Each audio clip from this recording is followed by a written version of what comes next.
Verse number 222, please read. Vishoka ananda ghano vipaschite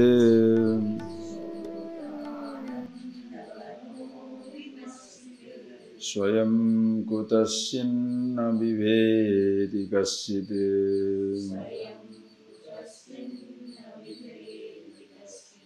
nanyosti pantha bhavavandha mukte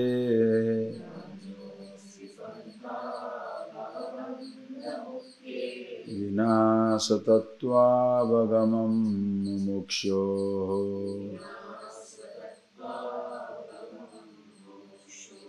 brahma vinnatva vijnanam bhavamokshasya karanam yena ditiyamanandam brahma sampadyate buddhi brahma bhutastu samsrutyai vidvan avartate punah vijñātavyam matas samyak brahma bhinnatvam atmanah.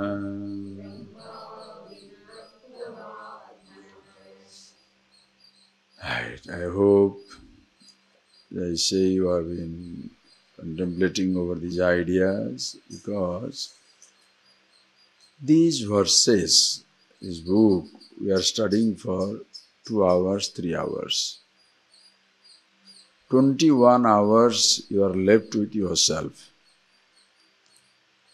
Ask yourself a question, whether these 3 hours of study and a contemplation, do that flow into your 23 hours of time, 21 years of time, or the 21 hours come into these 3 hours. How is your life? Because once the class is over, your real class begins in the outside world. If you completely forget all that has been taught to you, all the ideas, thoughts we have shared, then it will have absolutely no impact. 2 or 3 hours you have been exposed to these studies. Brahma, Atma, Chetana, consciousness, liberation, freedom. That is the idea you have been sharing. 22 hours you are left by yourself. What is the language that you speak the next 22 hours? If it so happened unconsciously, you go on speaking only the language of marketing, food, sight, sound, touch, taste of everything, totally unconnected to yourself, the Absolute, these 2 hours will have no impact at all. What is important is these 2 hours impacting your 22 hours. That is why you can see for yourself. Even when I come back, 8 o'clock, 9 o'clock, when I'm sitting down here, I say, close your eyes. You can see for yourself. If you are 22 hours moving in, are you effortlessly being with yourself?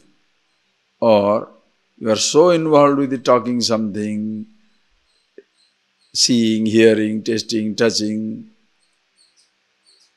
and contemplating over those type of experiences and not about yourself. You shall see from the disposition you enjoy. Please, very important.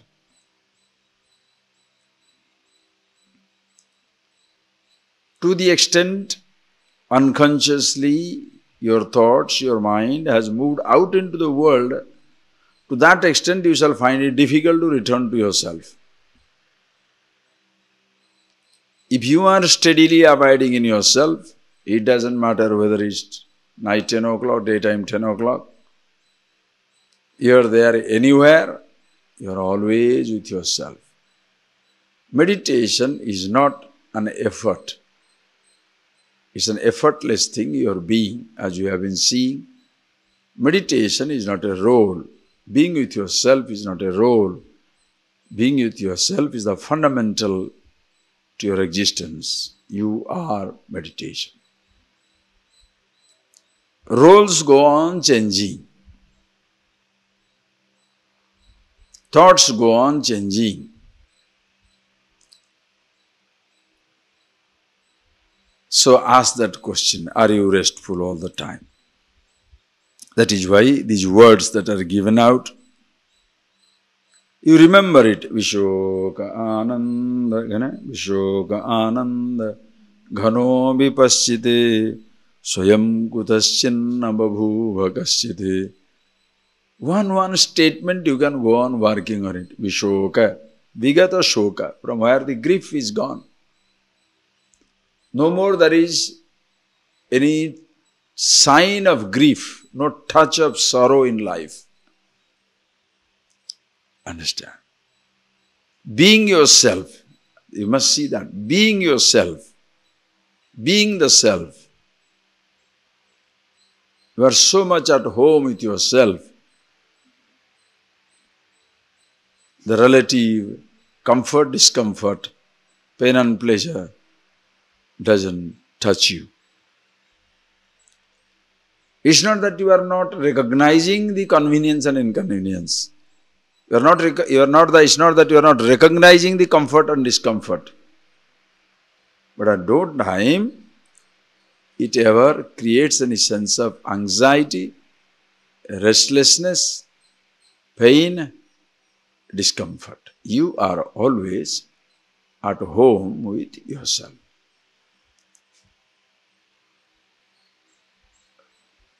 So ask that question. Are you like that?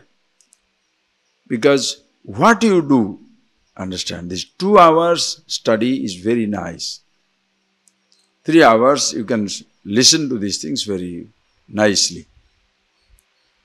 But the moment you go out, the moment you get out of the class, where does your mind naturally flow into? Does it love to abide in itself, or by habit the thoughts are pushing you outside? Like suppose your mind says, unconsciously you say, Appa, now the class is over, now I can go to market.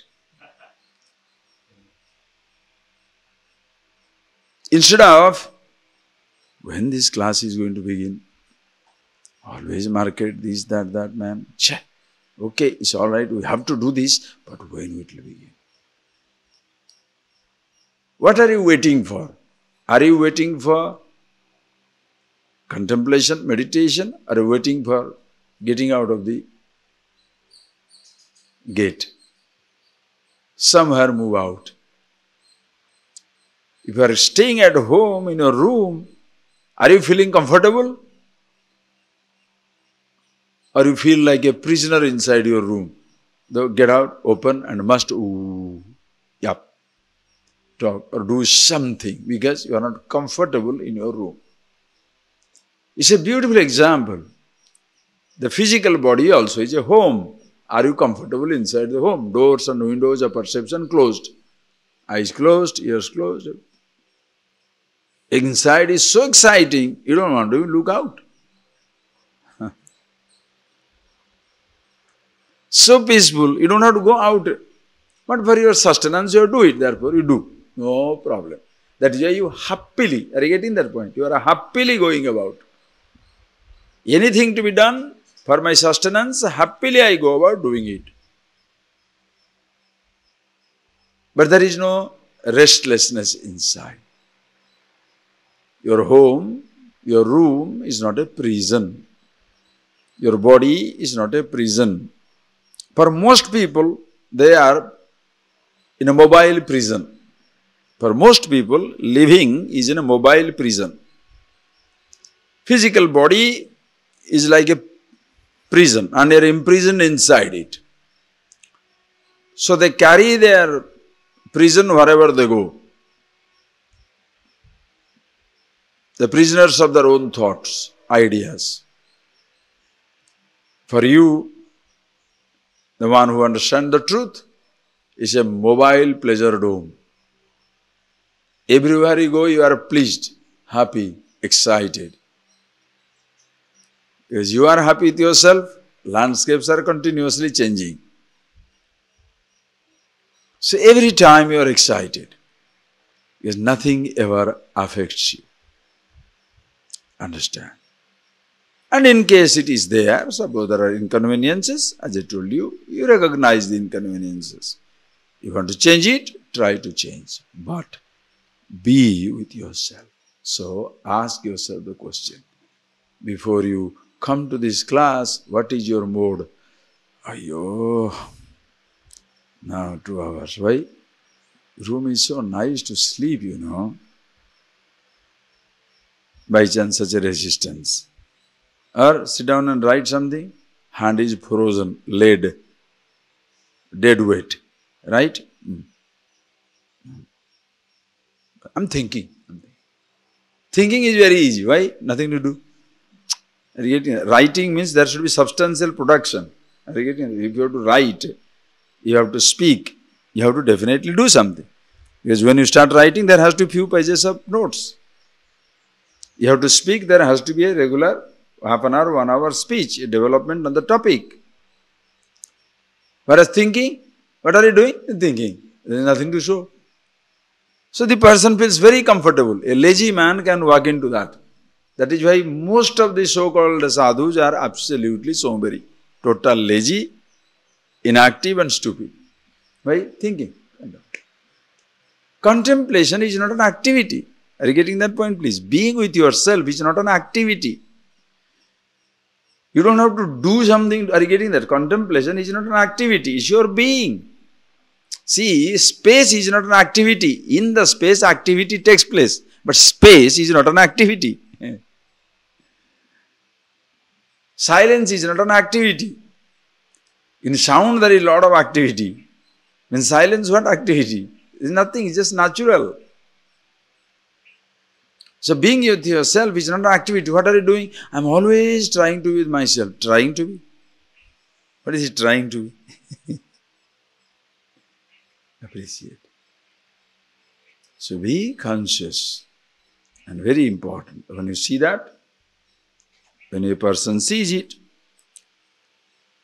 that is known as the mumukshu. Swatattva avagamam vina mumukshoho mukti nasti. There is no chance of being liberated without a person knowing about himself. Swatattva avagamam. What is mukti? What is liberation? Swatattva avagamam. Avagamam means avagacchati, to know. Janati. Swatattva avagama, knowing one's own true nature. That is indeed liberation, freedom. Brahma vinnatva vijnanam bhava mokshasya karanam. Brahma abhinatva vijnanam bhava mokshasya karanam. The cause of bhava moksha, the liberation from this bhava. Bhava means samsara. The two words mean the same thing. Bhava, comes from the dhatu bhu bhava, to become. Samsara means where there is a continuous becoming, changing. That is known as the bhava. Okay. Samsara. Samsara is saratiti, samsaratiti, samsara. Sarati moves. Samsarati, that which is continuously changing and moving. That is samsara. So samsara will continuously move, continuously change. Where there is a continuous change and becoming, that is known as the bhava. Understand? Can you believe that bhava, Shiva's name, another one name is bhava. Because he himself is samsara. He himself is the whole creation. Karpura Gauram Karunavataram Sansarasaram bhujagendraharam Sada vasantam hrudayaravinde Bhavam bhavani sahitam namami. It's beautiful verse on Shiva. You should chant one verse like that. I'm happy you are doing your chanting in so many sutras, slokas. Remember this. Sometimes nothing to do, just chant. Karpura Gauram Karunavataram Samsara Saram Bhujagendra Haram. Shiva's description. Bhavam Bhavani Sahitam Namami. To I Bhavam Bhavani Sahitam Namami. I prostrate to Shiva. What is his name? Bhava. He is the samsara. He is the samsara, the totality. If you are one with the water, can the water drown you? See the concept. You will be wiped out, you know that. If you are one with the water, can the water drown you? If the one with the fire, can the fire burn you? Fire cannot burn itself. Water cannot drown itself. The earth cannot bury itself. Now, if you are one with the creation, what is the death? Samsara, bhava.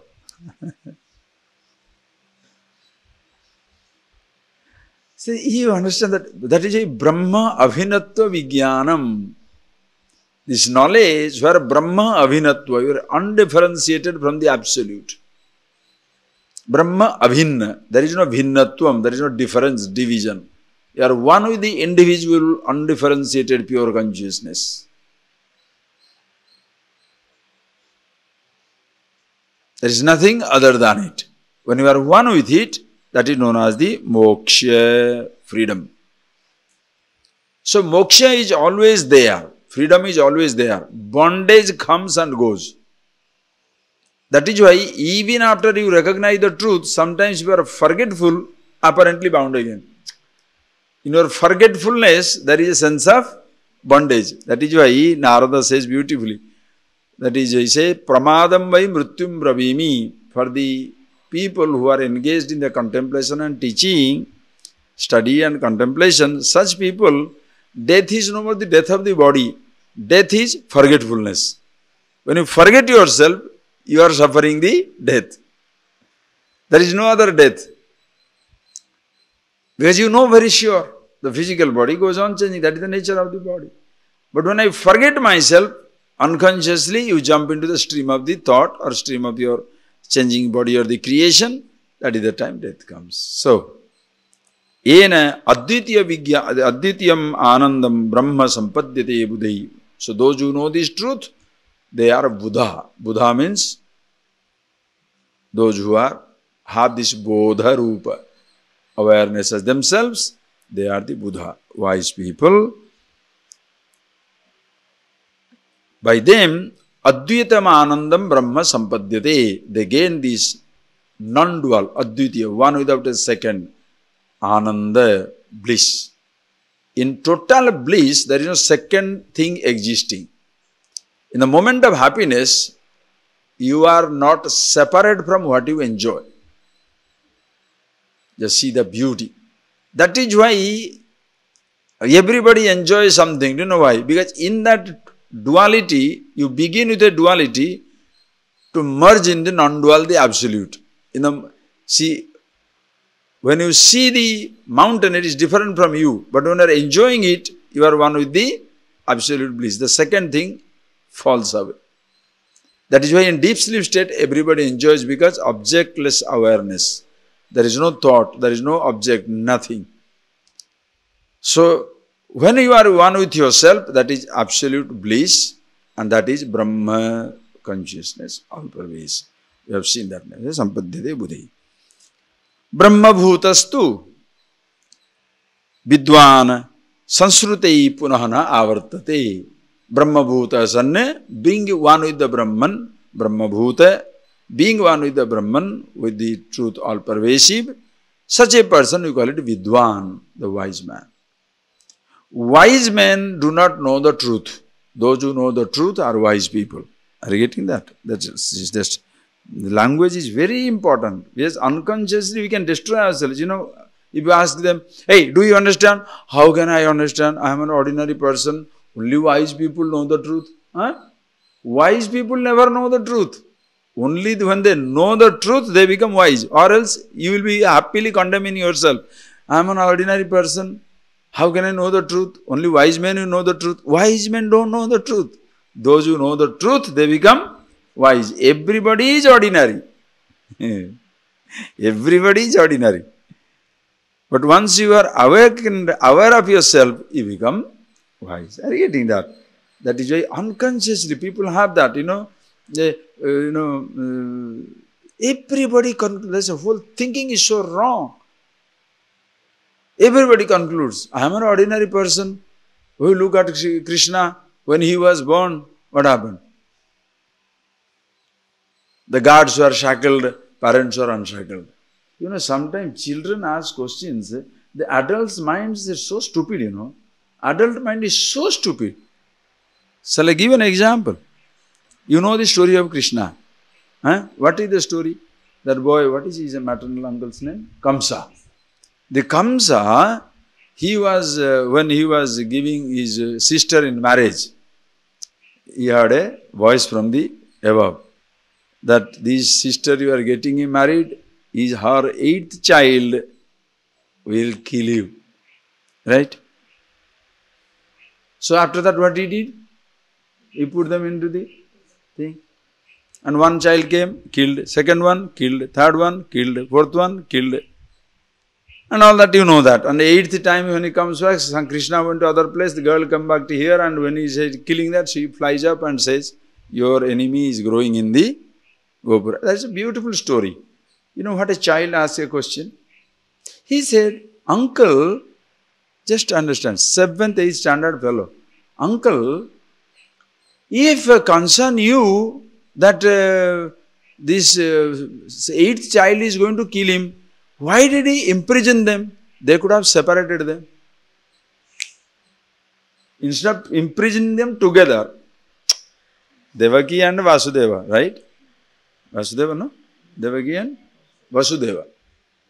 Ugrasena or Vasudeva. So Vasudeva and Devaki, now he said, what is the idea of imprisoning them together? Put this one room, put the other one another room. Then the child will never be born. Now, what is your solution? Tell me. How true? Why putting them in prison together and giving them babies? Do you understand? I am not telling a joke. The simple solution doesn't exist. People don't want to be, because people are not simple. You lose your simplicity. That is why the knowledge sounds to be so difficult. The simplest of the knowledge is the simplest of the knowledge. Anyway, when you say that Krishna was born, so this happened, that happened. When Buddha was born, blind back, they got back the sight. Mommy had a dream that the white elephant is going into the womb. When Jesus was born, the stars started moving from east to west. And when you were born, what happened? Nothing. Not even crow produced a sound. Everybody was snoring in the middle of the night. Right? So, how can I be a big man? I must be an idiot. I don't think I have a chance. It's such lovely self-condemnation. And it's so meaningless. Because you see, great men know the truth. No great man knows the truth. Those who know the truth, they are great men. Very simple. And it is so simple about yourself because this knowledge is something very simple. But we have complicated ourselves. So complicated. We have fallen in love with the roles and forgotten the actor. The moment the role comes out, listen friend, the moment the role drops out, you are thrown back to yourself. But instead of enjoying me being with myself, I am desperate to pick another role. Isn't it right? Suppose somebody tells you, don't do anything. Happy. Just being with myself. No. Okay, then what shall I do? Why are you worried? Why are you worried? Are you getting that point when I am talking to you? By chance it so happens, you have nothing else to do, you should be very happy. Why? If you know how to be happy, then only you will be happy. But because you don't know how to be with yourself, not doing something becomes very difficult. Average person cannot keep quiet. Keeping quiet is not an easy joke. There is a South India, there is a story, Chumma Iri Sadhu. A sadhu was, he was living in a temple. In South India, there is a nice story. He was eating in the temple. And he was sitting there, simply sitting there. And every day, prasadam is made. He is also take this prasadam. Prasadam is made. So every day he is offered little prasadam.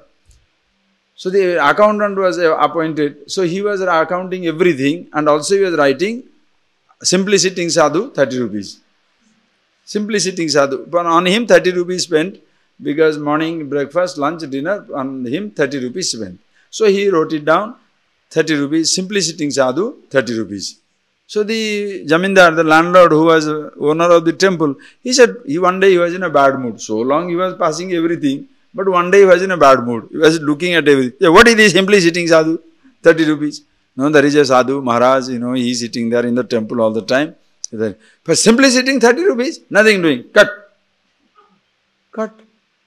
Now what can they do? Poor thing, the next day onward, the priest did not give him food, so he didn't know what to do. Anyway, he was sitting starving there. And this Jamindar, the landlord, comes there and says, still you are here? There is no food for you? He said, yes. He said, but then why did you cut the food? He said, you think people who are simply sitting shall be given this food? He said, all right, do that. Please sit down simply for one day. He said, oh, what is so big deal? Okay, I will sit down. And one day, he just for fun, the Jamindar, the landlord, said, okay, big deal. I am going to sit down. He sit down. First 5 minutes, of course, he could sit down. 6th minute onwards, miserable. Where to go? What to do? He was so restless. After 1 hour, he got so fed up. He said, all right, simply sitting sadhu, 60 rupees. Go. Because how many people can, you understand the point? How many people can simply sit? Because you drive crazy, because every time roll, you forget it. You forget that it is so nice. Effortless to be with myself, but it's not so for people, because of the habit. That is why you please contemplate. Unconsciously, you can be falling into the stream of thought, changing roles. Watch out, please. One day in Akbar's court, a person comes in and challenges everyone. Brings a pot and he said, Maharaj, in your court, there are so many learned scholars are there. Can they point out, can they tell me what is inside this pot? They have to take the challenge, no choice. And when they are taking they started telling, somebody said flower, somebody said fruit. And every time he said, no. Then Birbal said, I can say. So what? So he goes straight, runs to the, pot and opens and sees. His pot is empty. He said, but you are not supposed to see. He said, did you say that? What did you say? Can anybody say what is in the pot? Did you tell whether it should be opened or not opened? You better make your rules correct before you ask something. Correct. He asked whether there is anything inside the pot. So you go and see inside. No, there is nothing inside the pot. Where is the mind working?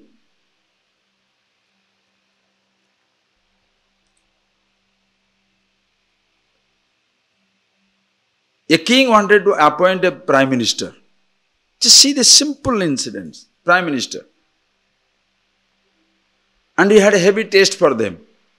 And next morning he has given three selected candidates 3 keys.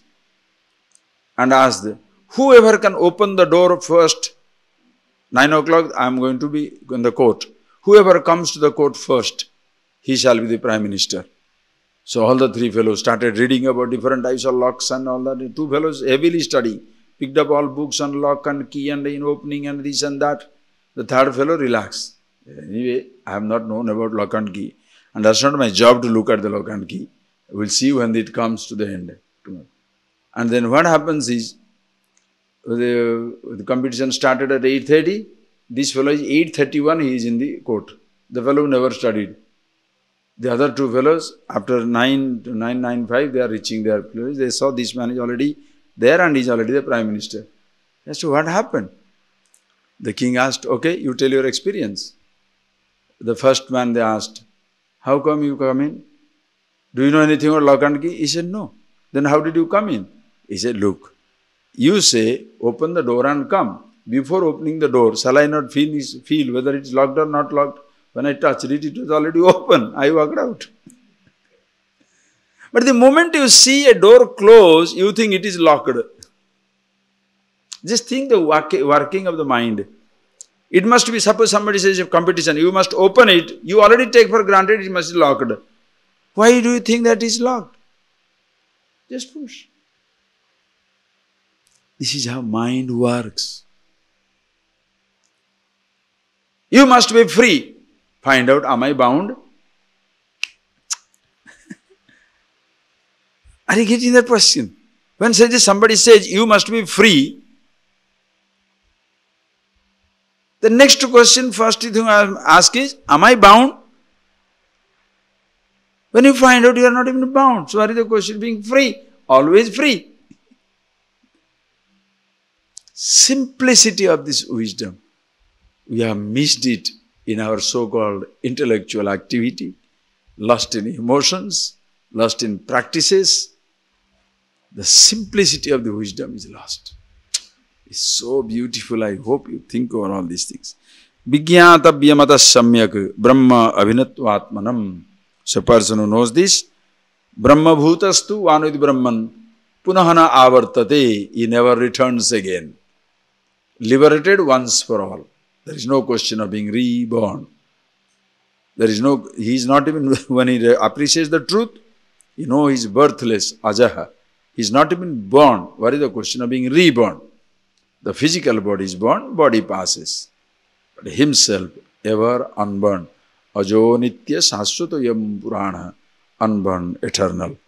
Vijñātavyamata samyak brahma abhinatva. Therefore, samyak vijñātavyam. Rightly it must be known. Rightly it must be known means your knowledge must be free from doubt and error. Sansaya viparyaya rahitam jnanam.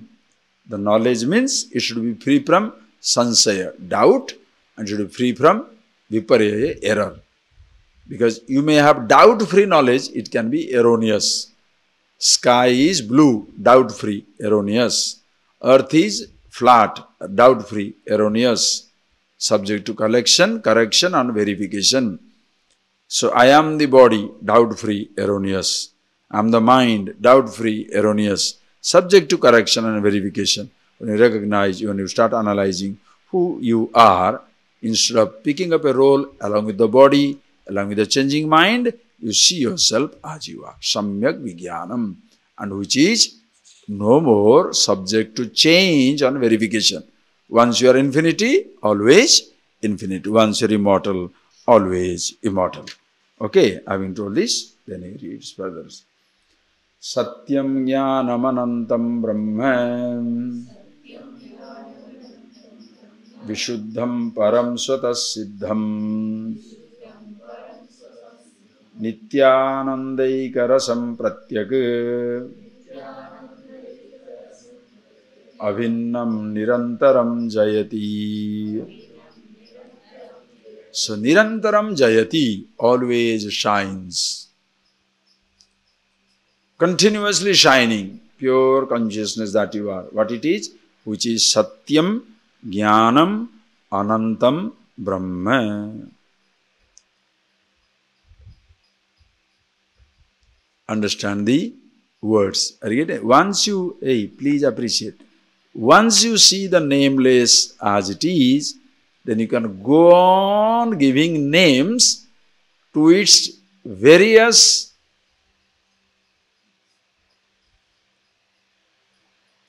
aspects. Ever existing, Satyam. in whose presence everything is known, Jnanam. Beginningless, endless, Anantam. You want to give it a name? Bigger than the biggest, in and through the time and space. Brahman. Understand? Satyam, listen carefully. Jnanam, Anantam. The word Ananta is not endless, but what it stands for is endless. Are you getting that point, please? The word Ananta, is it endless? The name Ananta, endless. Antam na vidyate. What it stands for. So that which is everywhere, you want to give a name? Brahman. Don't say Brahman is all pervasive. I hope you remember that statement. Don't say Brahman is all pervasive. That which is all pervasive, if you want to give it a name, it is Brahman. Understand? That which is all pervasive, you want to give it a name? Brahman.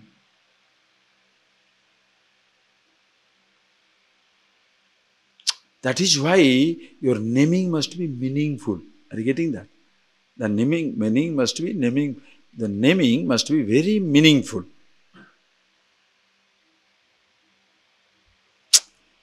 Do you get that concept? Do you get that concept? You create a word mountain. Just think, you create a word mountain. You create a new word, mountain, let us say. Does that word mountain, when you are creating a new word, you have to associate it with something, right or wrong? By creating a name, do you create a concept? You create a name, you associate with a concept which is already existing, like a flower. The word, when you say the word hibiscus, the name did not produce the flower. Long before you started naming, everything is already existing. Now same thing also, various aspects of the truth already existing. That various aspects of the truth, you are giving it a name. Satyam, Jnanam, Anandam. They are not three things. That which is ever existing, Sat. And what is that is ever existing? Chit, consciousness. And because ever existing, Ananta. Because all pervasive, Brahman. So all the names belong to only one thing. Are you getting that? That is why if you know the thing, you have as well known the names. By chance you don't understand the meaning of a word, it doesn't matter also. Are you getting that? Suppose there are 1,000 Sanskrit words, 1,000 names of God, but you understand only one name. Other 999 you don't understand. Does it matter? Because you know already the truth. But somebody can know, when you are asking the meaning of the, what is Satyam? Jnanam. What is Jnanam? Anantam. What is Anantam? Brahman. What is Brahman? Satyam. The fellow can go round and round in the words. That is why a scholar is a waste. Because he is giving meaning of one word for another word. It's like it happened to me. It's a real life incident. I was sitting now, some 20, 30 years back. I was in Bhubaneswar airport once. Those days, very small airport, there 1 or 2 planes are coming. And I was just sitting down alone. Few people are there. It's just in a small airport. And then because just to spend time, I was reading a book. Suddenly, one person comes and, brother, tell Hare Krishna. Listen. I said, what is this? I mean, nobody addresses me, brother, whose brother I am. And, then suddenly I said, who is this? I looked at it. One person standing there with a cloth and everything. Say, Hare Krishna. I had nothing to do. So, simply I said, I will have some fun. I said, but what is that word means? What? You don't know what is Hari? I said, no. Just I want to know what is. Hari is Krishna. I said, I don't know this word, neither I know the other word. I was so careful not to take up the either names. I said, I neither know this word, nor I know what your meaning. See, you don't know Krishna. Krishna is supreme. I said, there is another unknown word for another thing. What is supreme? What is the meaning of the word? Lord. He didn't know I was pulling his leg. Suddenly wakes up, of course, he's an intelligent person. I said, if you go on telling me one unknown word as the meaning of the another unknown word, what do you convey? Do you know Oriya language? No. Suppose I say, what is Kendu? Kendu means biri. Biri is what? Ponusa. Ponusa means what? Muga. Now what do you understand? All of you, what did you understand? If you don't know the Oriya language, Kendu, what is Kendu? A biri. What is biri? A ponusa. What is ponusa? Muga. Now you are familiar with 4 sounds. Does it mean anything? Now, same way, Satyam, Jnanam, Anandam, Brahma. So, what does it mean? So, what is Satyam? Jnanam. What is Jnanam? Anandam. What is Anandam? Brahman. Are you getting that point, please? Familiarity with the word never means that you are familiar with the meaning. If you are familiar with the meaning, words mean nothing. But if you are familiar with the words, you have to know the meaning. Are you getting that point, please? You are familiar with the words. That is why, for God's sake, for your sake, don't be a Shastri and a Pandit. All the words, but never person revels in himself. So each word has to be understood. This is their meaning. Satyam Jnanam Anandam Vishuddham. Is Vishuddham. Visheshena Shuddham. Shuddha means purity, absolute purity, where there is nothing other than it. Shuddha Ananda, pure bliss. There is nothing other than bliss. That is why Shuddham Ananda, pure bliss. When you say pure milk means what? Only milk and milk, no water. Pure gold means no copper or iron. Pure gold. So Vishuddham, pure bliss. That is yourself. Param, already you have seen. Param, that which is Desakala Vastu Prasunya, limitless. No limits of time, space, objectivity. Swatasiddham. And use this knowledge, Swatasiddham, existing by its own glory. Swatasiddham. You don't need somebody else to come and prove it, produce it, dismiss it. Swatasiddham. It is something independent of any other agency. To hear a sound, you need your ear. To feel a touch, you need your skin. To see a sight, you need your eyes. To taste something, you need your tongue. To smell something, you need your tongue and your nose. To be conscious, which sense organ you need?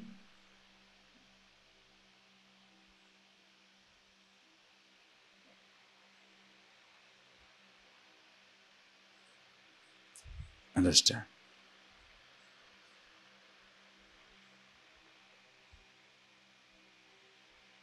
Just a simple example you can take is, for the energy to exist, the energy field is enough. Just like electricity. Electricity is there in the water, but electricity is there everywhere.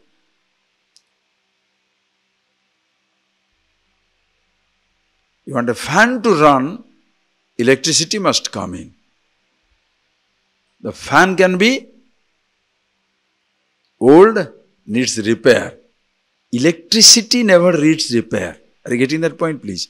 Energy, electricity, does it need repair? Conductors, that need repair. Wires need repair. Machines need repair. Electricity?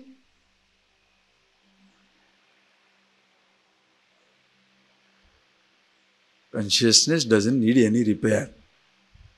Body needs a little repair. Thoughts need to be changed. You know how to use it. But yourself, Nitya Shuddham, eternally pure, ever existing, Swata Siddham, Nityananda Ekarasam, Nitya Ananda Ekarasam, eternally blissful. For a change, you can't be dukhi, miserable. One person asked one question. Same thing, Swamiji, every day, same thing.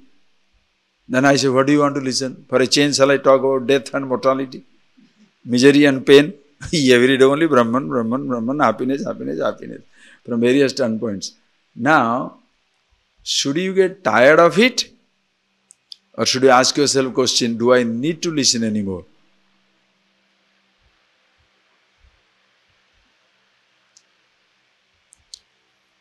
You just be.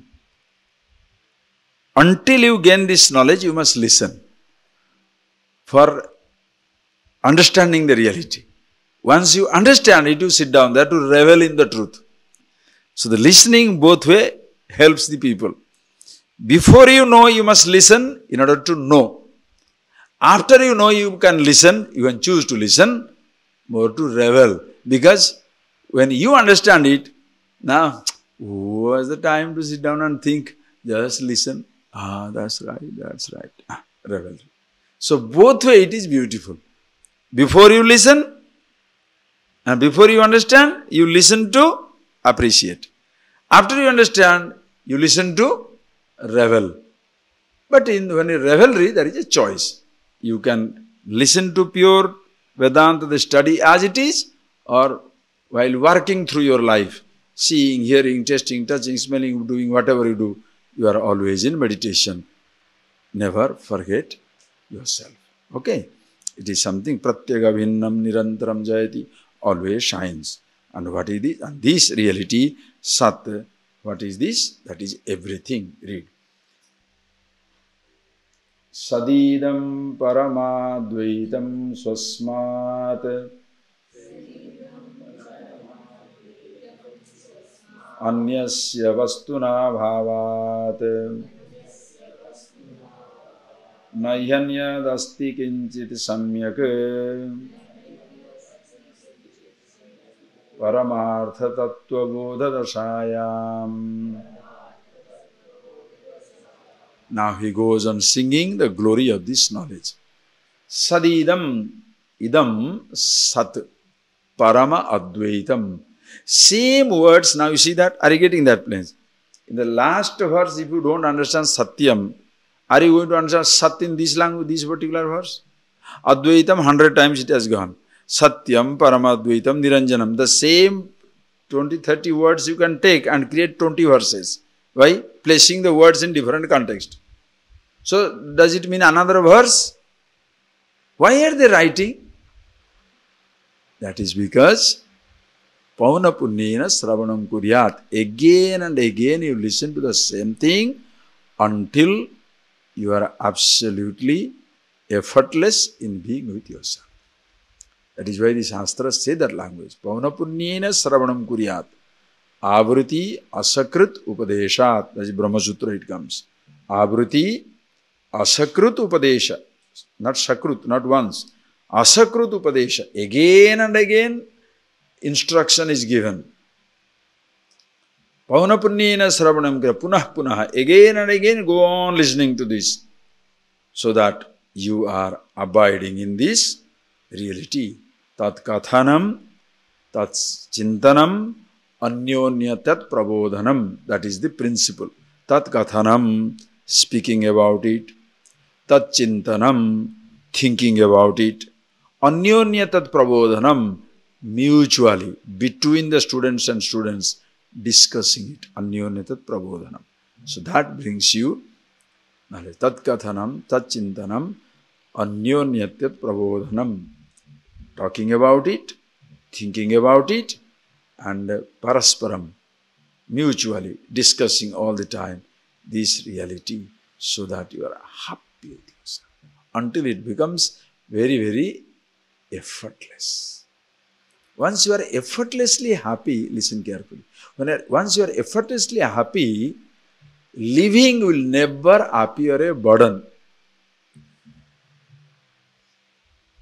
Like the space carrying billions of stars.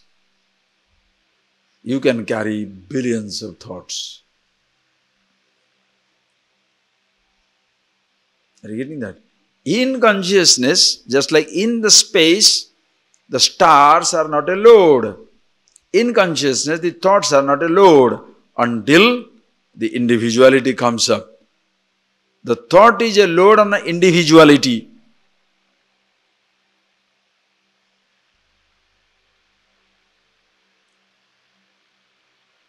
If you have a load, you are unconsciously asserting yourself.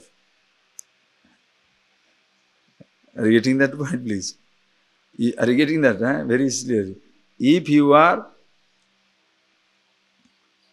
considering something, when you are experiencing a load, a burden, that means unconsciously you are asserting yourself. I am dying. If the fear comes up, that means unconsciously you have brought the I, identifying the physical body. That is why it has to be very, very careful. So please see. So all these words you have already seen. Sat, Param, Advaitam, Swasmadanyasya Vastuna Bhavat. So, Swasmat Vastunaha Bhavat. Abhava. There is nothing existing Swasmad Anya, other than one's own self. Meaning, nothing is existing other than the Brahman, the pure consciousness. This word Brahman I have explained to you, when the other classes, but today let me explain what the Brahman. Little, okay? Just see it again. That is the main word. Brahma, Brahma. In Sanskrit, when you say the word Brahman, it has two meanings. Bruhatatvat Brahman, two meanings for that. Bruhatatvat Brahman, Brahmanat Brahman. Two meanings. Bruhatatvat Brahman. That which is the biggest. Okay? And Brahmanat Brahman. That which accommodates everything. Bruhatatvat Brahman, Brahmanat Brahman. Now let us see. It is the bigger than the biggest. There is nothing other than it. A student was learning these things from a teacher, and the teacher wanted to reveal this truth. Then he said, how big is this village? It's very big. Where does the village exist? Where are you existing? The class is in Himalayas. Where is existing? Rishikesh. Where is Rishikesh? In the Himalayas. Where is Himalayas? Bharatavarsha, in India. What is Bharatavarsha? Jambudipa. Those days, Jambudipa. Where is that Jambudipa? Prithvi, it is in the earth. Where is earth? The earth is in space. Listen, the earth is in space.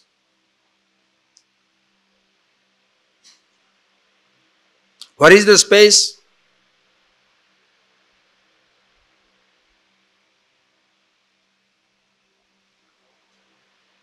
Where does this space exist?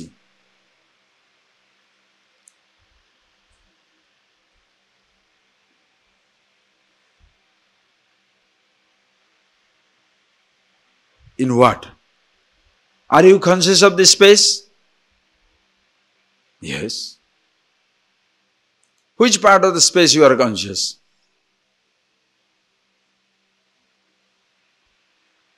Anything you say. Billion miles, trillion miles.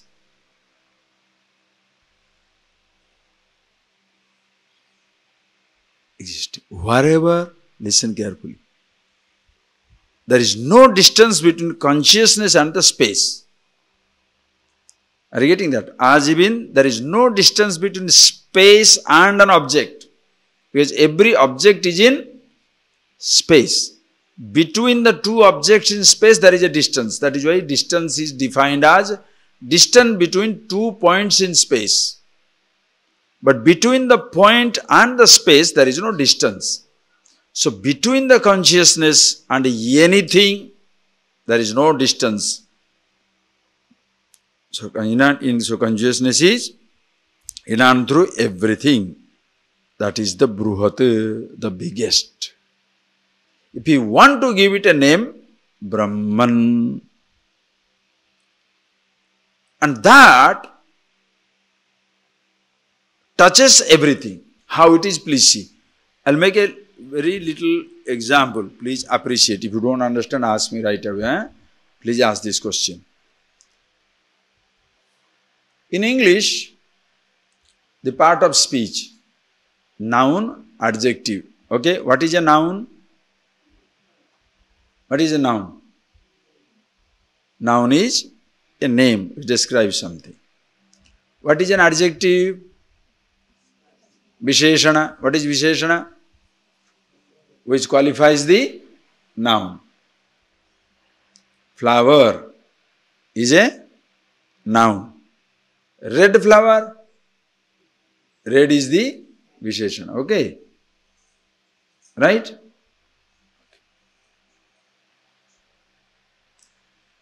Do you understand or not? Huh? Just take an example. Leaf is noun. Green leaf, green is adjective because it qualifies the noun. Okay? Green leaf. Okay?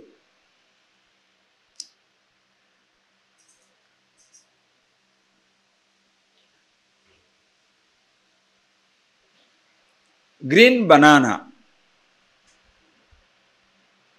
The leaf color and the banana color, both are green, right? Green banana. You have got so many shades of green, no? So many shades of green is there. Like red flower. Red flower, okay? Red flower, red cow. Different shades are there, okay? You understand? Just this much you grasp it. Now, I am starting another example. Now, take the word space, okay? You take the word space. The space is all pervasive. The space is all pervasive. The space itself has no dimension. No big space, small space. Can you have big space, small space? There is no big space, small space. There is a big house, small house. But there is no big space or small space. Space is space. Because space has no dimension. Are you getting that? Space has no dimension. If I say elephant, look at the elephant. Will you look down? Where is the elephant? Huh? If I say, look at the big star. Where? Can you do that? Big star? Big elephant? Look up. Around. Big ant? You understand that? Listen carefully. Now, space itself has no dimension. Big, bigger, biggest. Small, smaller, smallest. These considerations depend on the object. Big mountain, bigger mountain, biggest mountain. Small wave, smaller wave, smallest wave. What does it mean? How much space they are occupying. Big mountain, that much of space they occupy. Bigger mountain, bigger space. Biggest mountain, right. Small wave, smaller wave, smallest wave. But the space itself is beyond big, bigger, biggest and small, smaller, smallest. Are you getting that? The space is not big or bigger or biggest. So it accommodates every size and shape. It provides dimension to everything, itself is dimensionless. Are you getting that? The space, okay, the space is providing dimension to everything, itself is dimensionless. Acha. So space is now noun or adjective? Space is noun or adjective? In reality, space is noun. Okay? Listen now. Noun. Now suppose I say mountain. Mountain space. House. House space. Car. Car space. Now when you say mountain, house and car space, now the space is adjective. Understand? Are you getting that? Now the mountain space, car space,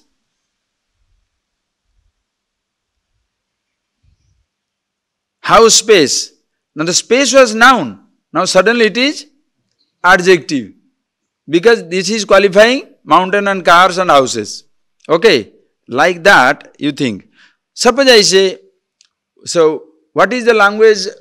The word big. Big is adjective or noun? Adjective. Because big qualifies, right? Big qualifies everything. Big house, big car, right?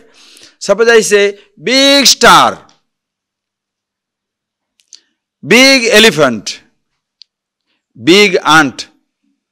Now this big is adjective or noun? When you say big car, it looks like it is qualifying the car. But in reality, when I say big car, it is car big. Big mountain, mountain big. Big star, star big. Suddenly you discover bigness. Are you getting that? Bigness is now noun qualified by objects. Are you getting that? The bigness is the, because when you say big, is a star big, house big or car big? So bigness remaining the same, now qualified by the object. That the bigness, if you want to name it, Brahman. So Brahman does not mean the biggest. Brahman means the bigness. Bruhatatvat Brahman, when you say that, it is the bigness. It is the existence itself. So that's the isness. That isness, bigness means that isness. Isness, you say, tree is, man is, monkey is. Isness with a name, man. Isness with another name, monkey. Are you getting that point, please? It's superb. That isness is common to all. Isness, existence. Are you getting that? Isness, the existence, is getting a name. It is same for all. Like bigness, house big, car big. Are you getting that? House big, car big, star big. What is the dimension of bigness? All pervasiveness. Out of which a little thing star occupies, star big. Little thing mountain occupies, mountain big. Now exactly the same way, now instead of bigness, you name it isness. Existence. How vast is existence? The isness. Astitvam. Existence. Sat, that is ever existing. And everything borrows a little isness, like tree is. That is why that isness is never lost. Listen, that is why the isness is never lost. Tree is. Cut down. Branch is. Trunk is. Trunk is,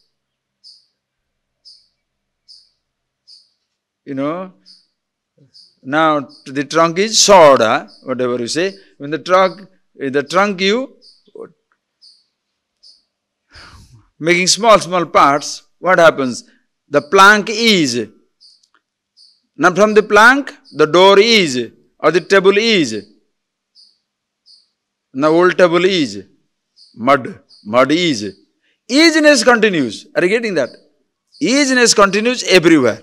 That is why you can change the name and the form, but you cannot change the easiness, nameless, formless existence. So, that if you want to give it a name, Brahman, it is bigness, easiness, consciousness. What name you want to give? You choose. Is all one and the same. Are you getting that point, please? There is no question of anything standing apart from it. Always the same. That is why Brahma Abhinnatva Vijnanam. So when you see that, so call it Sat, call it Parama Advaita, Sasmad Vastutaha, Vastuno Abhavat, Sasmad Anyasya Vastuno Abhavat. No other thing existing other than the consciousness. Nahi anyat asti kinchit samyak. Nahi anyat kinchit asti. Kinchit anyat nasti. There is nothing other than it. Paramartha tattvatva, paramartha bodha dashayam. Paramartha bodha dashayam. When you are understanding the paramartha bodha, the absolute knowledge, awareness that you are, nakinchit exists. There is nothing. Nakinchit asti. There is nothing other than it. One pure awareness. That's yours. Having seen that, you see that there is nothing other than the water. Use the waves. There is nothing other than the gold. Enjoy the ornaments. There is nothing other than the clay. Use the pot to carry water. Don't suddenly say, it's only clay. How can I carry water in the clay? Stupid. It's not clay. The pot is clay. We'll see that now. Next one he comes. Read. Yadidam sakalam vishwam nana rupam pratitam agyanat tatsarvam brahmaiva pratyasta ashesha bhavana dosham. So, yadidam shakalam vishwam, yat idam, whatever little thing existing, idam. Anything you call it this, yat idam.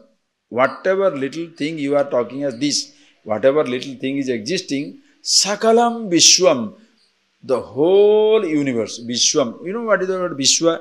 Vishwa means vividha pratyagamyam vishwam. Vividha pratyagamyam vishwam. Vishwa, call it universe. When you say the Vishwa, it means Vishwam Sarvam. Vishwam, the whole universe. And Vividha Pratyagamyam Vishwam, where you have seen so many different types of objects. Vividha Pratyagamyam. That is sound, sight, taste, touch, smell, sight. All these different things you see, that is the creation. The whole universe. Nana rupam agyan pratitam agyanat. Because of the ignorance, these differences are seen. So in the wisdom, difference will go away. No, difference will be seen, but in and through the differences, you shall see one undifferentiated consciousness. The tree is seen. Easiness is not forgotten. The plank is seen, easiness is forgotten. The man is seen, easiness is forgotten. Everything is. Aham asmi, tvam asi, tadasti. That sense of being, nobody takes away. Everything always is. Understand?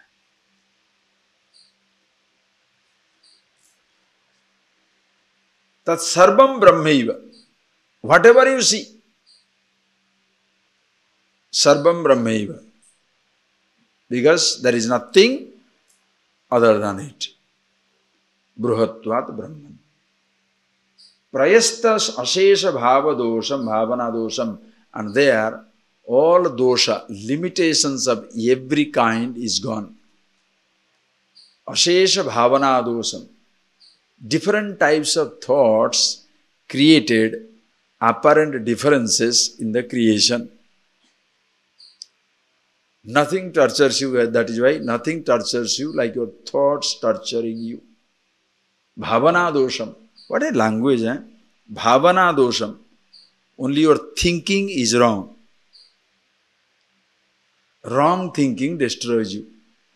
Thoughts are not wrong. Creation is not wrong. Perception is not wrong. Existence is not wrong. Everything is blissful.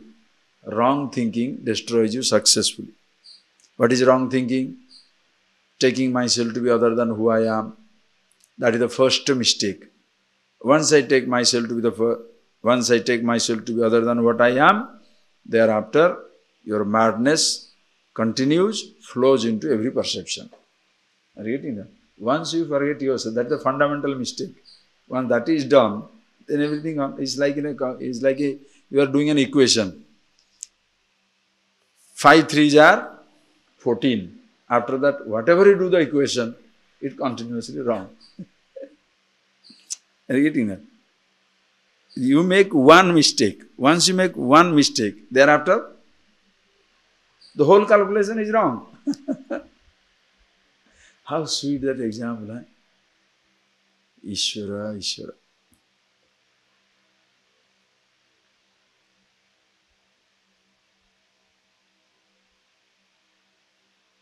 The moment I have that sense of I, and I don't know about myself, thereafter this mistake continues in every perception, every thought, like, dislike, anger, hatred, jealousy, everything I start building up. Why? Because I forget that I am the happiness.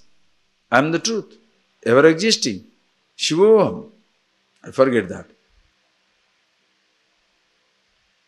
When I forget myself, that I am self-existent, eternally existent, ever blissful, immortal reality, then what happens? The moment I take myself to be, then every perception becomes wrong. Body, then I am the body. I jump into the body. And once I jump into the body, young, old, healthy, diseased, other things. Perception takes place, I jump into perception. And in that sensation, I am looking for happiness. How many sensations and how to many places I look for happiness. You understand how the whole mistake flows into it? One mistake, and thereafter it goes on to everything. Now you want to correct the whole equation, you must find out where is the mistake. You made one mistake, 5 3s are 15. Instead of putting 15, you put it 14. After that, the whole equation is wrong. Now, should you go where is the first mistake was committed? We should find that one, or you should find out mistake in down the line.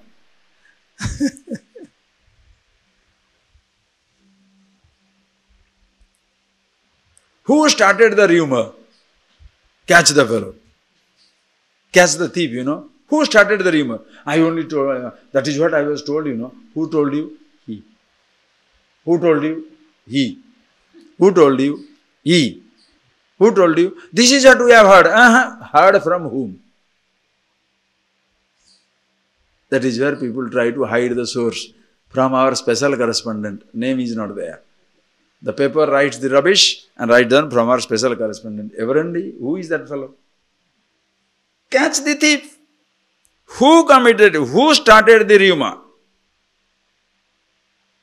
Who made the mistake? You must catch the source. Who? Who is a thief? Who successfully, totally covers the footprints. The whole path he will cover it up so that it is not traced back to him. Cyber crime. You commit the crime, take the money, go away. Nobody can retrace. A thief is one who tries to destroy the evidence. Because nobody can go there. In your personal life, who is the thief? That fellow. Oh. He only told you. Who did it? Somebody told you something. But who did it? He made me do it. Did you decide to join? Ultimately, responsibility comes to you. That is why as a child, you can pass on your work to somebody, but not as a youngster. When you are grown up, learn to take the responsibility. And the first mistake is, I thought.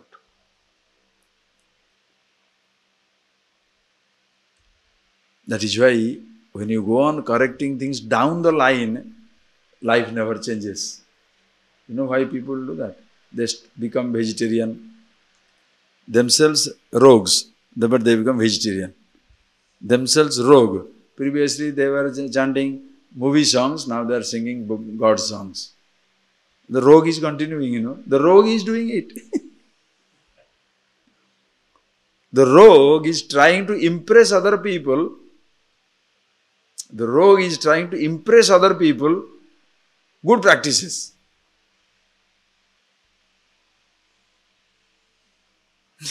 The rogue has not changed. What was the mistake? Are you getting that? Who is the first mistake? You. That is why,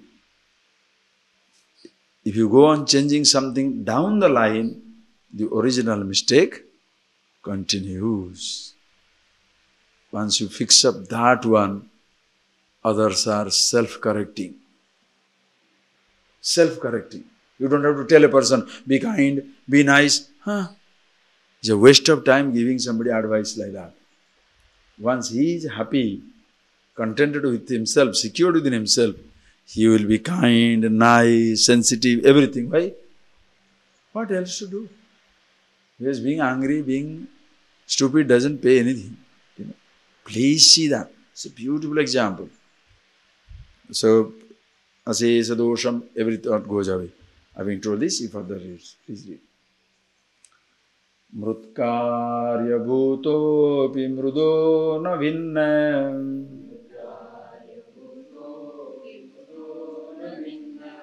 kumbhosti sarvatra tudu kumbhosti sarvatra tumutsvarupat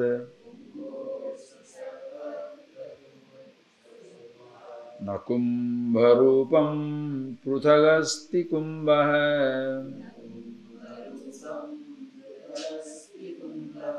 Kuto mrushakalpitana mamatrahe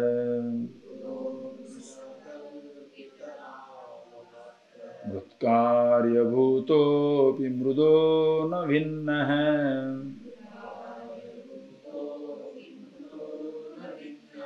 Kumbhosti sarvatra tumrutsvarupat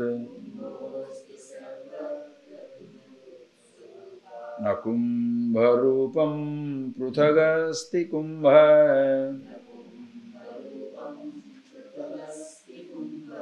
kuto mrushakalpitana matre. Now that point he gives a beautiful example how the same consciousness appears to be the whole creation. There is nothing other than it. That is why to recognize the Chaitanya Swarupa, the pure awareness as the content of the whole universe, that is the wisdom. Mrutkarya bhutopi mrudona vinna. Mrutkarya bhutopi mrudona vinna kumbha asti. Kumbha, the pot, mrutkarya bhutopi, even though it is the effect of mrut. Mrutkarya. The pot is made out of clay. Mrudona bhinna. It is not different from clay. The pot that is made out of clay, it is not different from the clay. But do you say it clay or a pot? We say it pot. Because it is made up of clay. Suppose I say, bring the clay. What shall you bring? If I say, bring a pot. Okay? If you bring the clay, you may not bring the pot. But can you bring the pot without bringing the clay? That is what the whole example is. You can bring the clay without bringing the pot. But you cannot bring the pot without bringing the clay. Why? Mrut karya bhinna kumbha na. Mrutona bhinna kumbha asti. Mrutona bhinna. It is not mrudona bhinna. It is not different from the mrut, the clay. Sarvatra mrut swarupat. Because all over there is only clay. In the pot, all over it is clay. Na kumbharupam pruthagasti. Kumbharupam mrut swarupatna pruthagasti. The form of the pot is not different from the clay. Clay is inherent to the form. Tasmat kalpita nama matra. Kalpita nama matra. What is done is a name is given to that clay as a pot. To a name and a form is given. Nama rupa. Only nama rupa. Name and form.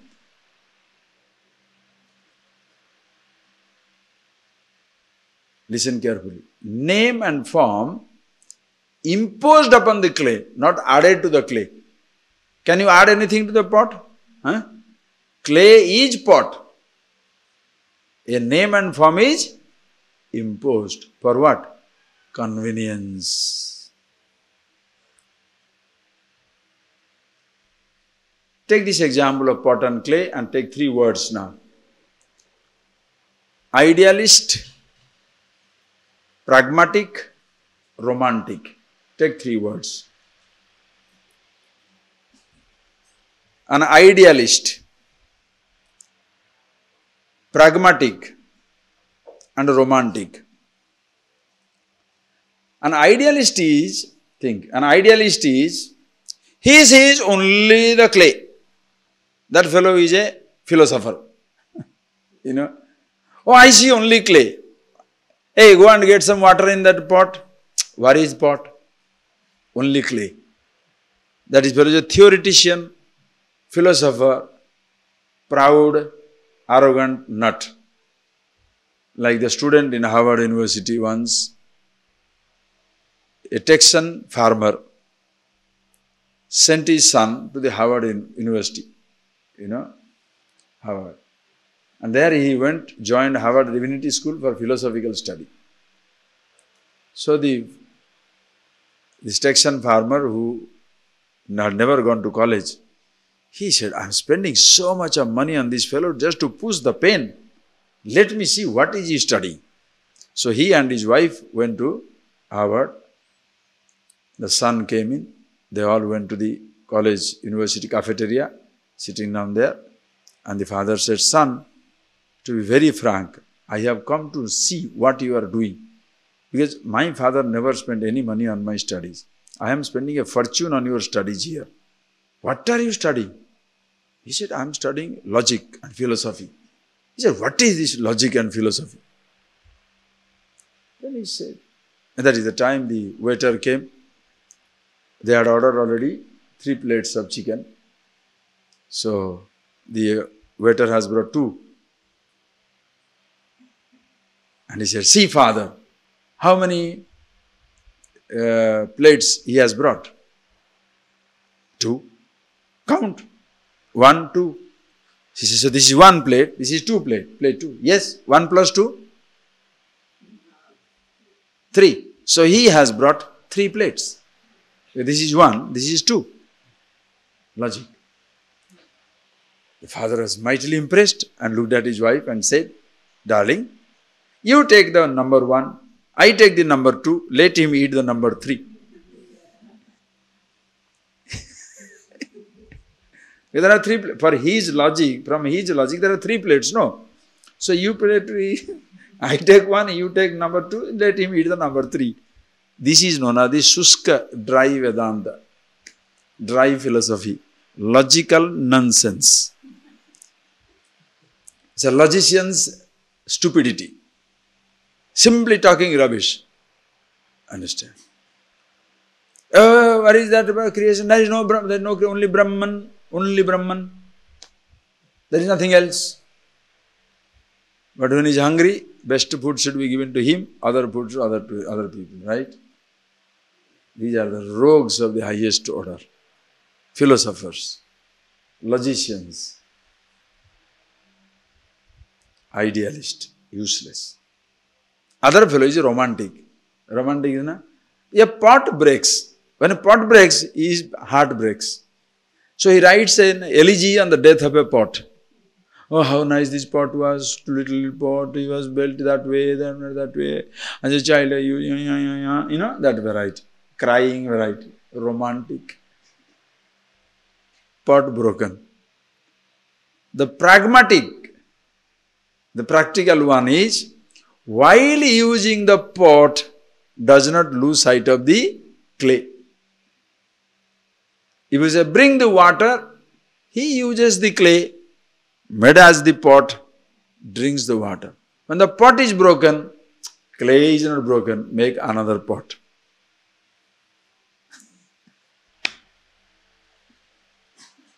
That is wisdom. So the mrut continues. Are you getting that point, please? The mrut continues. The clay continues in and through everything. If you become a theoretician, there is nothing other than it. Your hunger comes, how do you explain? Body is changing, how do you explain? Creation, sensations exist. But in and through this, I don't lose sight of myself, the awareness. Okay? Please appreciate. Musa kalpita matra. Okay, then you further continue. So, kumbharupam na kumbhasti, na mrutswarupat kumbharupam na pruthagasti. It is not separate, only one clay. Like that, the creation. Same way. Kenapi mrudvin mataya swarupam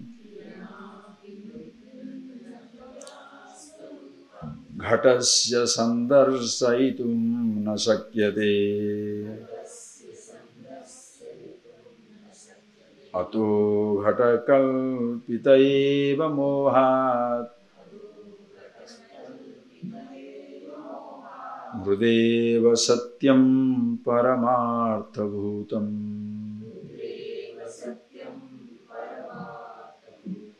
kenapi mrudvinnataya swarupam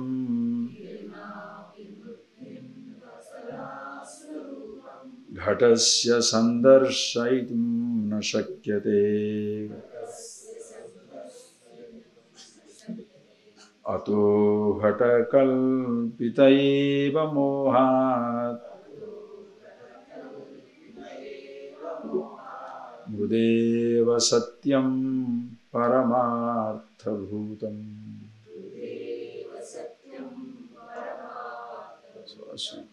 Kenapi mrudvinnataya ghatasya swarupam sandarsaitum na shakyate. Nobody can show the pot independent of the clay. You cannot leave the clay and show the pot. Kenapi na drishyate. Nobody can do it. Ataha ghata kalpita eva. Therefore, the pot is kalpita when you say not imaginary. Okay? Don't say kalpana, imaginary. Apparent. Right English word is apparent. Apparently existent. Does not exist in reality. The language must change. If you say imaginary, illusion, why people find it difficult to understand this? Because the creation is an illusion. Maya, you translate it as an illusion. Maya is not an illusion. Are you getting that point, please? Apparent. Apparently existing. Like the ornament is apparent. Gold is real. That is the right word in Sanskrit is mithya. Mithya. Mithya means Satya is existent. Asatya is non-existent. Mithya is apparently existent. Are you getting that? The three words very clearly. Satyam, existent. Asatyam, non-existent. Never existent. Asat.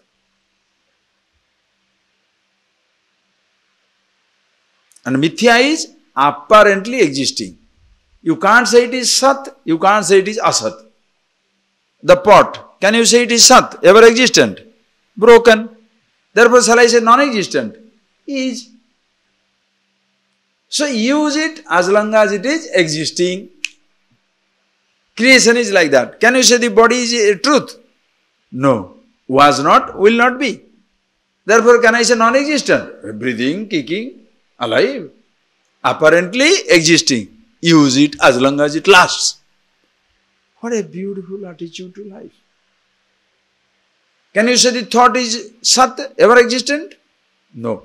Can you say non-existent?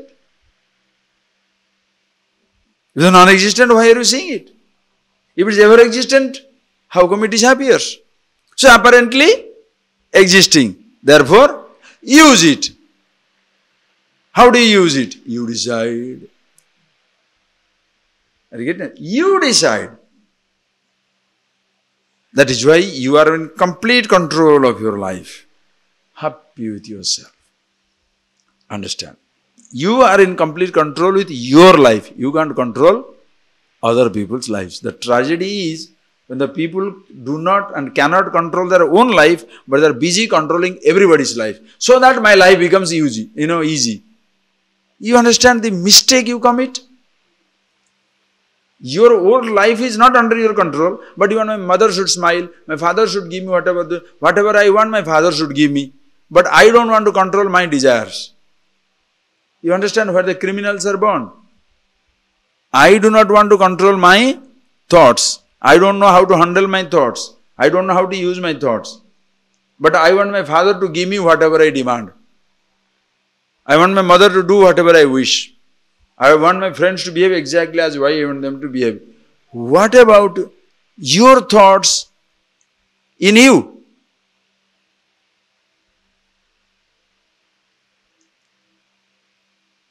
Understand? When your thoughts are controlling you, instead of your controlling the thought, recognize.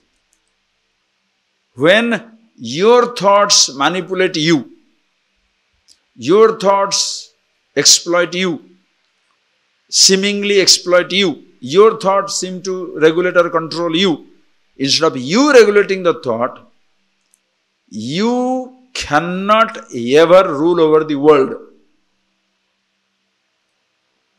A slave of his thought cannot be the master of the universe. By chance people are succumbing to you because you have material resources, you will have only sycophants, flatterers, opportunists around you. There will be no true person living with you. Understand? That will never happen. And when you are happy with yourself, completely under control,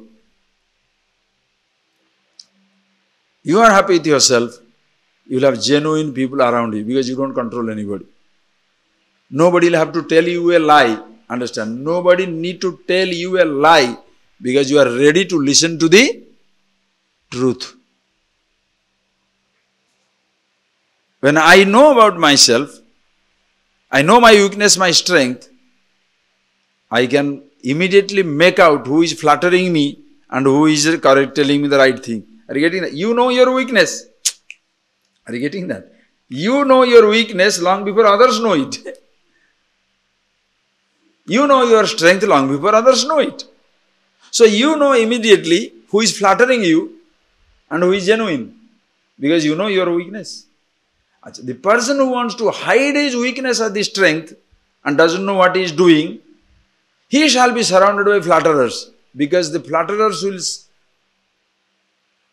subsist, the flatterers will exist on this man's weakness because he wants to listen to something which he is not. Please appreciate. That is why you better learn to see every one of your thoughts. And it is apparent. Understand? Thoughts are apparent, not real, ever existent, nor unreal, non-existent. Apparently existing. Since apparently existing, learn to use it. How to use it? Sometimes using is to express. Sometimes using it is not to express.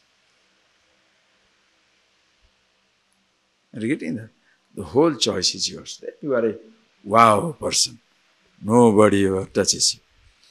So, ato ghato kalpita eva mohat mrudeva satyam paramartha bhutam. Mrudeva satyam. So, only the clay alone is the truth. Paramartha bhutam. Always the reality. Same way, in the same way also, the whole creation. How? Read. Sadbrahma karyam sakalam sadevam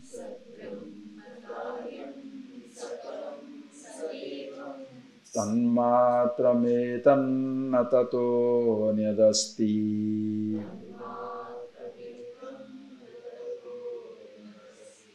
asti tiyo bhakti natasya moha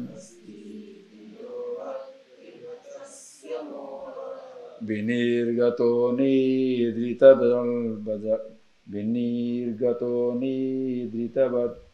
jalpa.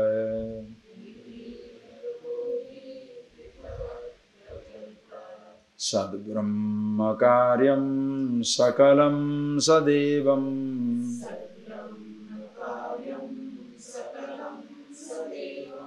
tanmatrametan tato nyadasti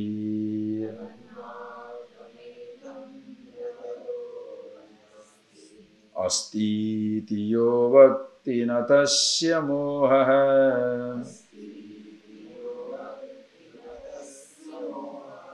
vinirgato nidritavat prajalpaha.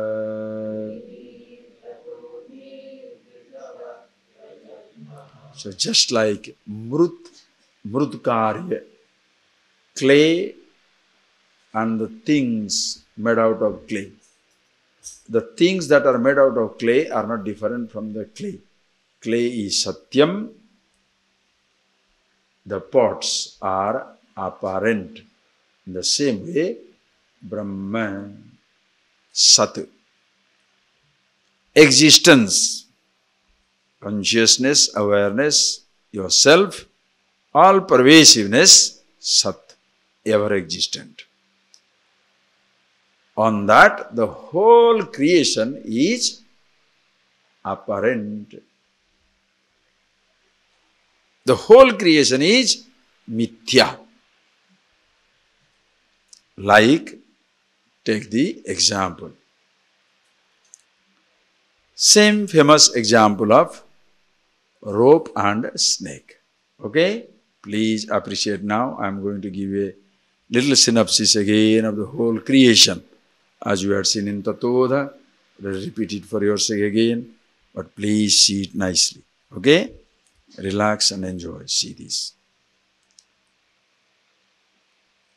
To appreciate the vast creation, first you must know, learn to reduce the creation to its own level of reality. What type of creation it is?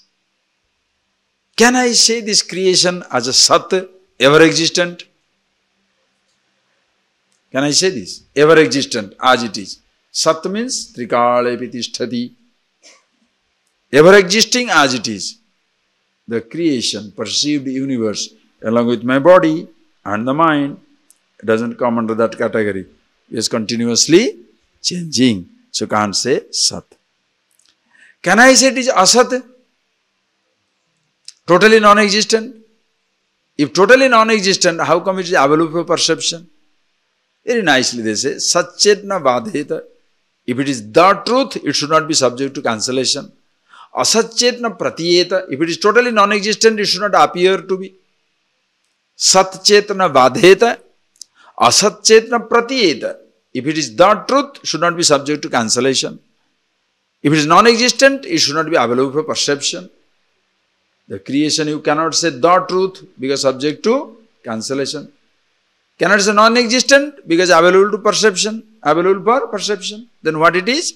Mithya. Apparently existing. Apparently existing. Like the serpent and the rope. Frightened of the snake, you jumped. You bring back the light, there is only a rope. Now the snake that you jumped from, can you say it was unreal? If it is totally non-existent, why did you jump? If you have to jump from non-existent snake, you will be continuously jumping. Because there is no snakes around anywhere now. You can't say this snake was non-existent. Can you say this snake is existent? Satam? Satyam? No. If it is existent, cannot go away when the light comes. So you cannot say this snake as Sat, nor can you say snake as the Asat. Then what it is? Mithya. Apparently existing. Apparently existing. Are you getting that?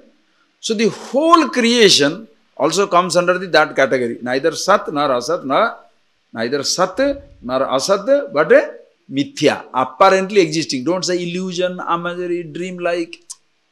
Apparently existent. So how does this apparently existent creation come? How does the snake appear to be? What is the rope? What is the reality behind the snake? The rope. Behind the serpent there is the rope. Rope was, rope is, rope shall be. If you see the rope as it is, no problem. Don't see the rope at all, no problem.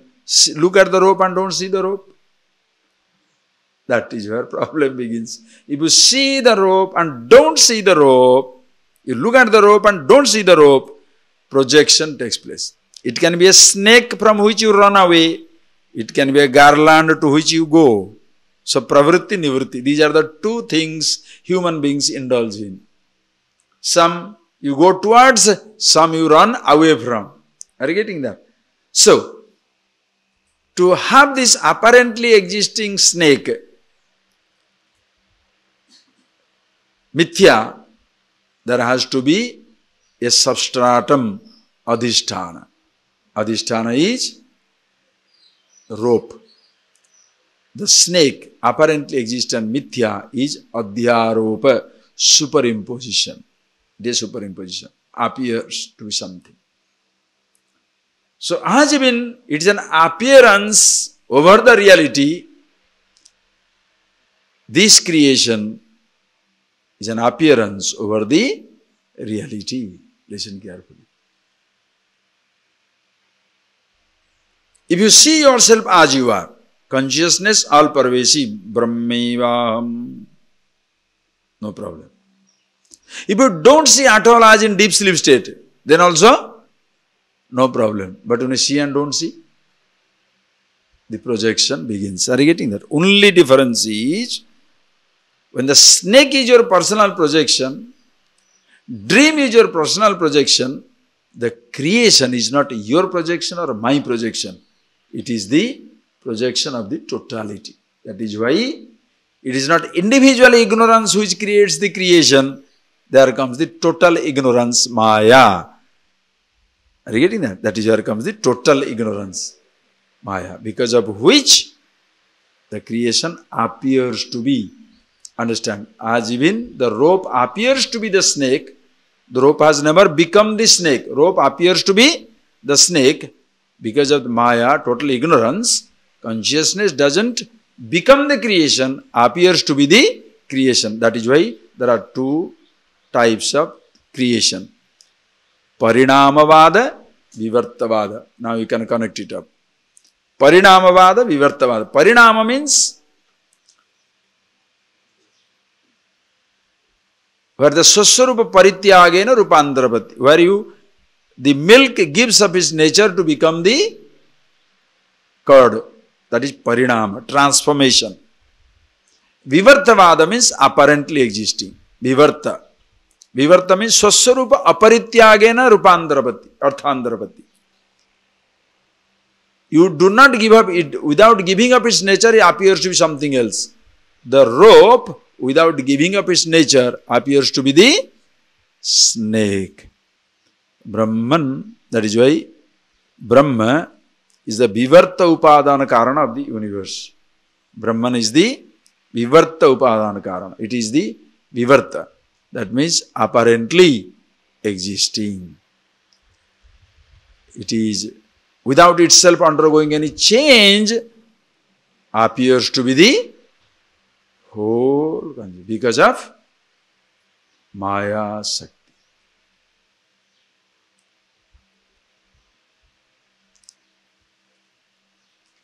Chetana, consciousness, Adhishthana. You can call it Nimitta. This Maya as the Upadana, Vivarta Upadana Karan. So both Brahma, Asrita, Maya together, the whole creation, Ishvara, if you want to give it a name. In fact, the whole thing is one, call it consciousness with names and forms. Consciousness Nirguna Brahma, all names and forms, Saguna Brahma, Ishvara. Thus, the creation is apparently existing. And while seeing this apparent creation, don't lose sight of the reality. Are you getting that? While looking at the apparent. So don't say creation is non-existent. Non-existent, no. While looking at it, your physical body apparently existent for some time, make use of it. Thoughts existing for some time, make use of it. So, Sarvam Khalu Idam Brahma, everything is Brahman, or Ishavashyam Idam Sarvam, Ishvara alone is existing. In and through everything, God is existing. So, don't use that word illusion, magic, non-existent, all that stuff. It is all apparently existing. Okay? Thus, while using the pot, don't lose sight of the clay.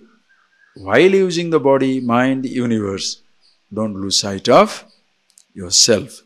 And that indeed is Ishvara. Okay? It's beautiful. Yes, we shall see more of it later on. Just in that finish. So, Sad Brahma Karyam Sakalam Sadevam Tasma Tanmatrametanna Tato Nyadasti. So, Sad Brahma Karyam Sakalam Sadevam. Whatever you see,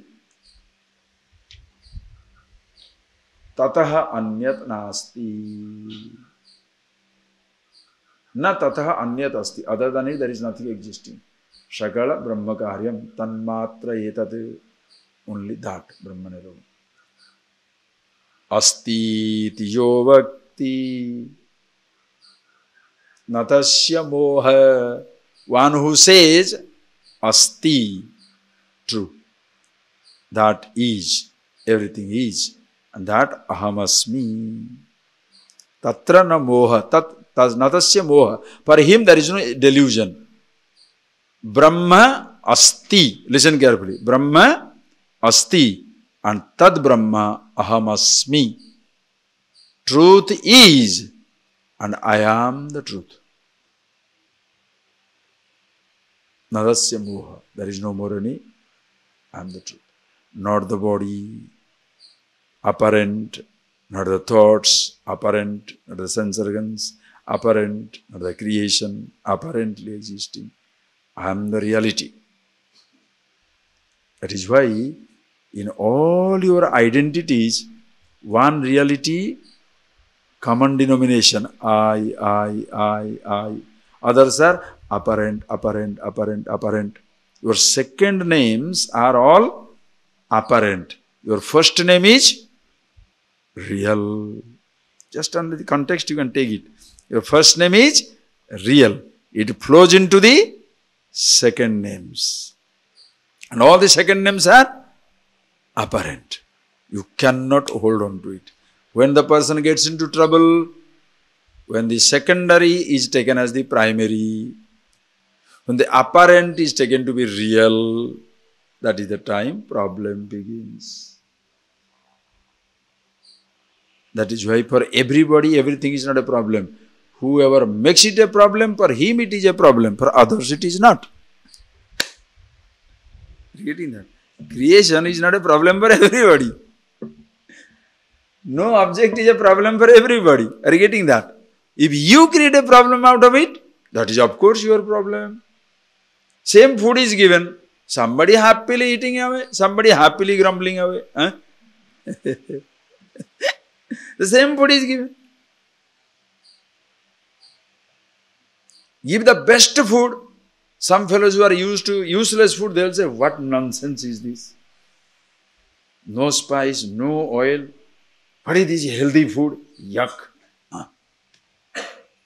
Some people who give them the high spice, the high oil, everything, oh, delicious dinner. For other fellow, those who are a little health conscious, poison. How can you serve poison? Now what is right?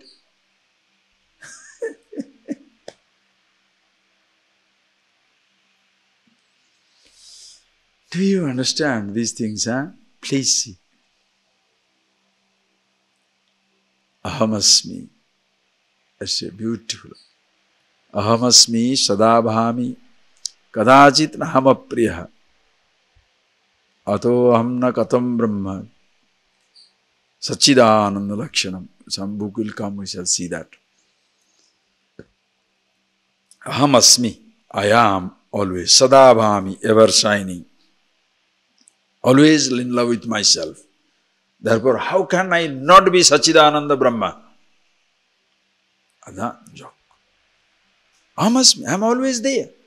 Sadahamasmi, Sadaham Bhami. I am always existing, always shining. Sadaham, Kadachin, Ahamapriya. I never hate myself. Always in love with myself. I am the love. Therefore, how can I not be Sachidananda Lakshana? How can I not be Sachidananda? And if you say Sachidananda is Brahman, I am the Brahman. Assertion. The fellow says, how can you say I am not that? That means I am it. And as I told you so many times, when somebody tells you you are immortal absolute, should you argue or beg to understand? When I am telling you you are immortal absolute happiness, freedom, should you argue with me or catch my foot? Huh? Don't go away. Tell me how. Because I have been such an idiot. I am thinking I am useless, I am a rascal, I am all these things. Oh my God, really? No. If the teachers have to beg to the students, come on, listen to these classes. Oh boy.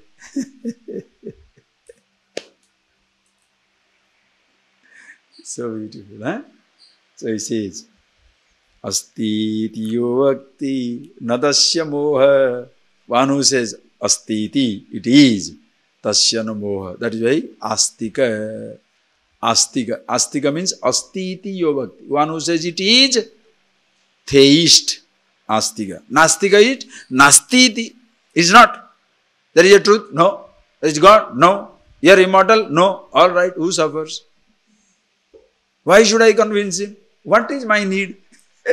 Suppose a fellow says, I am not happiness, I am the misery. Yes, be miserable. Very good. Continue. What is my problem? If it is not his problem, why should I worry? But he says, but you should not say I am happiness. Okay, I am not telling you you are happiness. I am the happiness.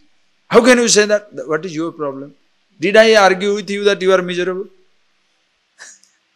Did I argue with you? You say you are miserable. Yes, be miserable. Because he is miserable, he doesn't want anybody to say his happiness. Because if he is miserable and somebody else says he is happy, he will be more miserable, no? I am not unhappy that you are unhappy. Why are you unhappy that I am happy? Are you getting that point? That is where these idiots, the fellows who talk about exclusive godhood, exclusive reality, exclusive holiness, exclusivists, they are the ones worst devils. You know, worst devil means what? Not. Power. You can only sympathize with them. The poor things don't understand anything at all. Is it necessary for me to go to a religion, to a teacher, To a philosopher to know I am miserable and stupid, I know it. They should tell me that I am the happiness, I am the absolute. So one who says it is, he is happy. Like Binirgato Nidritavat Prajalpaha Nidritavat. When under the spell of sleep, Prajalpa, the fellow was hallucinating, talking so many things. The moment he wakes up, does he talk? Under the spell of the dream and the sleep, the fellow is talking nonsense. The moment he wakes up, does he talk like that? Or do you hold him responsible for what he was talking? Both ways. So under the spell of ignorance, the fellow was talking nonsense. Now he is awake. Nothing to talk. And what all he was talking? Very ashamed. Neither anybody takes him seriously. I'm sorry, I should not. Don't worry, you are sleeping. Under the spell of a dream or a sleep, if somebody says something, do you hold him responsible? Under the spell of ignorance, anger talking, hatred talking, jealousy talking. That is why you become so accepting, forgiving, tolerating. Because, chalta hai, it's all right. So, be that for yourself. Okay? We shall see more of it in the afternoon. See. Close your eyes. So, one who says it is, Ahamasmi, I am, is free right here and now. Just be that. See for yourself.